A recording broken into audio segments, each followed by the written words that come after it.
This shows an overview of the career of Alfonso and Margaret Iannelli. Now, Alfonso Iannelli isn't that well known today, and when people know him, they know him for a brief collaboration with Frank Lloyd Wright in 1914. It was a little tiny part of his career, and actually a contentious one. But there was a whole other side to Iannelli as this passionate advocate of modernism, who was fearless in applying modernism to everything and anything. And the idea was to make modern art accessible to everyone. You don't look to the audiences of museums and galleries, it just gets a selected few. But if you create modern art in terms of things that you would find in an advertisement, architectural decoration, things in everyday life, modernism would become part of your everyday existence. No one's telling you to like it. You are able to just experience it one-on-one, and it becomes just very naturally part of your own existence.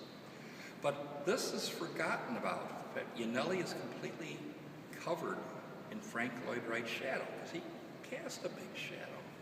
The sad part is the person who is cast almost in the dark is Margaret Iannelli, who was his wife and artistic partner, who was a substantial part of the beauty and the power of the things created by what was known as the Iannelli Studios, originally in LA, moved to Chicago, then Park Ridge, Illinois.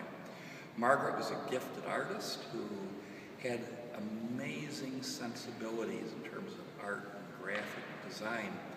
The unfortunate part is that she is overshadowed by Margaret was overshadowed by Alfonso, who in turn is overshadowed by Frank Lloyd Wright, and so she disappears completely. And the sad part is that much of the character that people herald about the Iannelli Studios is actually Margaret's work. The tragedy of it is, although Alfonso continued to create in the studio, Margaret's had progressive issues with mental illness and eventually was institutionalized. She dropped from sight and also dropped from memory.